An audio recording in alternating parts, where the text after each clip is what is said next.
Selamat malam dan selamat datang kembali di Gothic Channel. Malam hari ini, gua akan menceritakan sebuah kisah mistis yang terjadi di sebuah desa.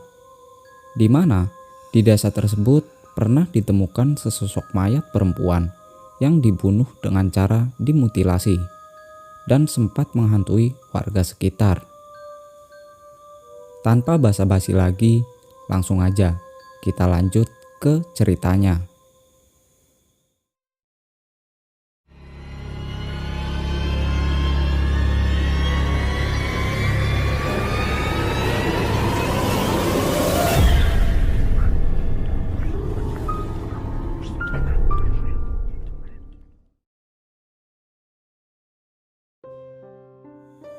Tahun 2012 lalu, warga kampung A digemparkan oleh penemuan sesosok mayat perempuan di pinggir sungai.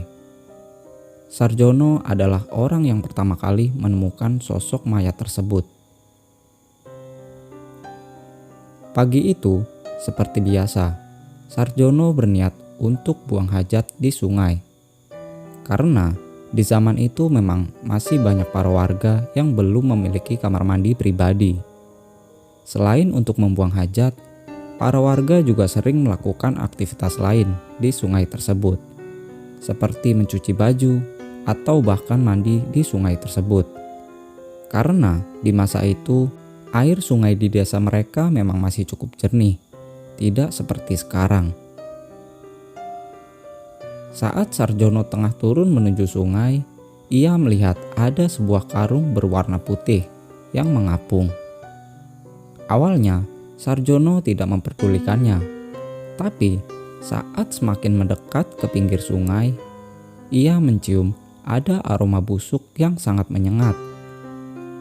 Sarjono pun celingukan melihat ke sekeliling untuk mencari sumber dari bau tersebut. Ia mengira bahwa ada bangkai dari hewan yang terbawa arus. Setelah cukup lama mencari, ia tidak menemukan apapun di sekitarnya. Lantas, Sarjono pun mulai curiga jika sumber dari aroma busuk tersebut berasal dari karung yang tak jauh mengapung di dekatnya. Ia kemudian mendekat ke arah karung tersebut. Dan setelah karung itu dibuka, Sarjono kaget bukan main. Karena di sana ia melihat ada potongan tangan manusia yang tampak sangat pucat dan terlihat sudah mulai membusuk. Sontak, tanpa pikir panjang, ia langsung berlari menuju ke arah desa, sambil berteriak meminta tolong kepada para warga. Seketika, para warga yang mendengar teriakan minta tolong pun langsung berhamburan keluar rumah, menuju ke arah Sarjono yang tampak sangat panik. Setelah Sarjono menceritakan apa yang baru saja dilihatnya, para warga pun berbondong-bondong menuju ke sungai untuk memastikan kebenarannya. Dan setelah mereka semua sampai di sana, memang benar, ternyata ada sosok mayat yang tengah terbungkus di dalam karung. Karena tak ingin mengambil resiko, salah satu warga kemudian melaporkan penemuan jasad tersebut kepada pihak kepolisian. Dan pagi itu, warga kampung A gempar karena setelah diidentifikasi oleh pihak yang berwajib, ternyata mayat itu adalah mayat dari seorang perempuan yang diduga telah dibunuh dengan cara dimutilasi. Dan yang paling membuat miris adalah mayat itu tidak dapat dikenali karena bagian kepalanya sudah tidak ada lagi. Singkat cerita, setelah semua bagian tubuhnya dimasukkan ke dalam kantung mayat, kemudian jenazah itu pun dibawa oleh pihak kepolisian untuk diproses lebih lanjut. Setelah penemuan mayat itu, tak ada lagi yang berani pergi ke sungai saat malam hari.